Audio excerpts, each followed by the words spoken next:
নমস্কার সকলকে। এই ভিডিওতে আমরা যে বিষয়টার উপর কথা বলবো সেটা অলরেডি তোমরা থাম্বনেল দেখেই বুঝতে পেরেছো।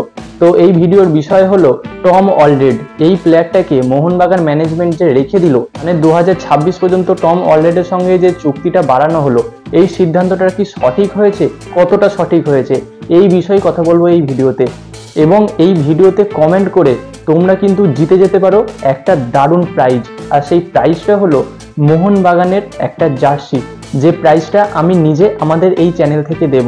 তবে এই প্রাইজটা তোমরা কিভাবে পেতে পারো সেটা তোমরা জানতে পারবে এই ভিডিওটা যত এগোবে তার মাধ্যমে। তো চলো ভিডিওর মেন টপিকে যাওয়া যাক।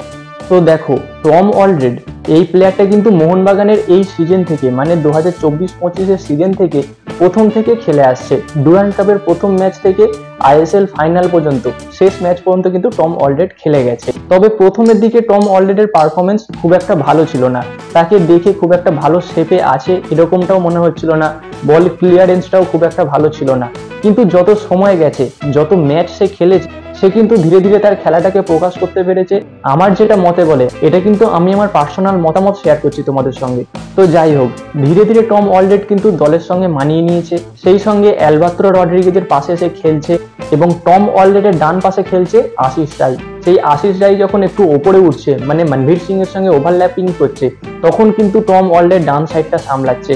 এমনকি টম অলরেডকে দেখা গেছে গোলও করতে, দুটো একটা ক্ষেত্রে কিন্তু টম অলরেড গোলও করেছে, ম্যাচ জিতিয়েছে মোহনবাগানকে। লিগ সিল জেতানোর পেছনে এবং আইএসএল ট্রফি জেতানোর পেছনে টম অলরেডের কিন্তু অবদান অবশ্যই রয়েছে। তবে এই সিজন যখন শেষ হয়, মোহনবাগান ম্যানেজমেন্ট কিন্তু প্রথমে ভেবেছিল 3জন প্লেয়ারকে রিটেন করবে। তার মধ্যে একজন হলো জেসন কামিংস, আর একজন হলো জেমি ম্যাকলারেন, এবং সেই সঙ্গে ছিল আর একটা ডিফেন্ডার, সে হলো অ্যালবাত্রো রড্রিগেজ। এবং টম অলরেড এই প্লেয়ারটাকে কিন্তু ছেড়ে দেবে এটাই ভেবেছিল, আর তার জায়গায় কোনো একটা ভালো মানের বিদেশি ডিফেন্ডার আনবে। অনেক সময় মনে করা যাচ্ছিল টালটাককে আনবে, ভানুয়াতুর ডিফেন্ডার টালটাক, সেও কিন্তু দারুণ একটা ডিফেন্ডার। তবে সেটা কিন্তু ছিল রিউমর, এবং বর্তমানে সমস্ত জল্পনা কল্পনা সরিয়ে দিয়ে টম অলরেডকেই কিন্তু আগামী মরশুমের জন্য, মানে আগামী 1 বছরের জন্য মোহনবাগান দলে আবার রাখা হলো। আবার কিন্তু সেই পুরনো জুটিটাকে দেখা যাবে, অ্যালবাত্রো রড্রিগেজ এবং টম অলরেড জুটি। আর গত মরশুমে, মানে যে মরশুমটা সবে শেষ হলো, সেই মরশুমে এই দুই জুটিকে তোমাদের কেমন লেগেছে তোমরা কমেন্টে জানিও। আর আমার মতে এই যুক্তিটা, যে টম অলরেডকে আবার একটা মরশুমের জন্য দলে রাখা, এটা কিন্তু সঠিক মনে হয়েছে। কারণ টম অলরেড যেভাবে দলের সঙ্গে মানিয়ে নিয়েছে, লাস্টের ম্যাচগুলো টম অলরেড যেভাবে খেলেছে, তার জন্য কিন্তু মোহনবাগান তার পারফরমেন্সটা অনেকটা ভালো করতে পেরেছে।